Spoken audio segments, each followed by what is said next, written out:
दोस्तों, जट वैली में आप लोगों का हार्दिक स्वागत करता हूँ। जहाँ भी रहो, खुश रहो, आबाद रहो। एक हंस और कौवे और मोर की एक कहानी है। तो कौवा जो है शीशी के सामने चोंच मारता है और अपने शरीर को देखता है कि कैसा है, और अपने शरीर को देख देख कर रोता है और कहता है कि ईश्वर ने मेरे को कैसे बनाया है, और बहुत दुख प्रकट करता है। तो वो जो है हंस के पास जाता है। हंस जो है वो तालाब में तैर रहा होता है और बहुत ही सुंदर लगता है। तो हंस से कहता है कि हंस जी, आप तो बहुत सुंदर हो, आपकी चोंच लाल है और सफ़ेद आपके पंख हैं और बहुत ही सुंदर और प्रिय लग रहे हैं। और देखो मेरे को कैसा शरीर दिया है, मैं तो एक काला हूँ और मेरे को कोई पसंद नहीं करता है। तो हंस बोलता है कि कौवे, ये तो दूर के ढोर सुहावने लगते हैं, जो मेरे को कष्ट है वो मैं ही जानता हूँ, क्योंकि मेरा शरीर भारी है और मैं तालाब के बीच ही रहता हूँ। और तालाब में मेरा सिर भारी है, तो मैं जो है बहुत सतर्क रहता हूँ और ठंडे पानी में मैं रहता हूँ और मछलियाँ खाता हूँ। मैं ना कहीं बाहर जाता हूँ, आपकी तरह नहीं उड़ सकता हूँ, क्योंकि शरीर भारी है, तो मेरे को बहुत ही दुख है। तो उन्होंने स्कीम बनाई कि चलो मोर के पास जाते हैं, वो राष्ट्रीय पक्षी है और बहुत ही सुंदर है।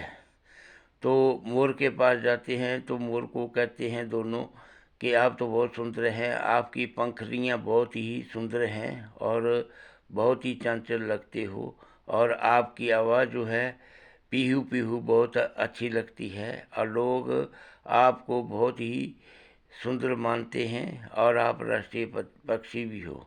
तो मोर कहता है, जो मेरे को दुख है वो मैं ही जानता हूँ, इस संसार में कोई सुखी नहीं है।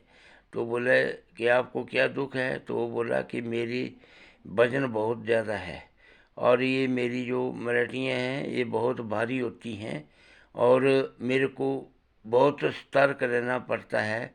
अगर एक बीज भी चुनना हो तो मैं आगे पीछे देखता हूँ तब चुनता हूँ। तो मेरे को बहुत सतर्कता बरतनी पड़ती है और मेरे को बहुत ही कष्ट होता है। जब मैं नीचे धरती के ऊपर दाने चुनने के लिए आता हूँ तो मेरे पीछे कई लोग पड़े रहते हैं। तो मेरे से भारीपन होने से मेरे से ओढ़ा नहीं जाता है। तो मैं तो बहुत ही दुखी हूँ। तो दोस्तों, इस संसार में कोई सुखी नहीं है। ये जो काल होता है, ये काल ज़्यादातर भक्तों के पीछे पड़ता है, क्योंकि भक्त दुनिया को प्रवचन देते हैं और उनको कहीं वो अमर ना हो जाए और मेरी संख्या कम ना हो जाए, वो पहले मन को अपने बस में करता है और फिर उल्टे काम करवाता है। जो नॉर्मल आदमी होता है वो, उससे कोई उपद्रव नहीं होता है, परंतु जो भक्त होते हैं और दूसरों को प्रवचन देते हैं, जैसे बड़े बड़े राम रहीम हुए, आशा बापू हुए, तो इनको सलाखों के पीछे क्यों गए? ये काल ने ही तो किए है। काल ने, क्योंकि ये अच्छी बातें बताते हैं तो दुनिया सब देवता बन जाएंगे, अच्छे बन जाएंगे, तो काल की संख्या कम हो जाती है। तो इसलिए काल का ग्रास नहीं बनने के लिए वो अपने बंदों की संख्या बढ़ाता है, मन को काबू में करता है, और बड़े बड़े आदमियों को इसलिए करता है कि वो दुनिया में जो लोग होते हैं उनको अच्छी बातें ना बताएं। तो उनका जो जेल में जाते हैं तो उनको जो है काल ने ही उनके दबाव में फतूर भरा है। तो काल एक ऐसी चीज़ है। तो काल जो है मन को अपने अधीन करता है और बुरे कर्म करवाता है। तो इसलिए जो है मन को काबू में रखने से ही फायदा है। मन को अगर काबू में रखेंगे तो अभी बागडोर जो है वो आत्मा के पास नहीं रहेगी, ना काल के आत्मा के पास रहेगी।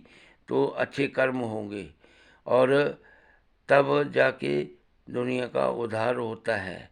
तो ये मन बहुत डेंजरस है, इसको काबू करने के लिए संतों महात्माओं के पास जाकर अच्छी स्तुति करो, कथाएं करो, प्रवचन कराओ, सत्संग कराओ, तो मन काबू में रहता है। तो इसी शब्द के साथ हम इस कंटेंट को ख़त्म करते हैं। अगले भाग में फिर मिलेंगे।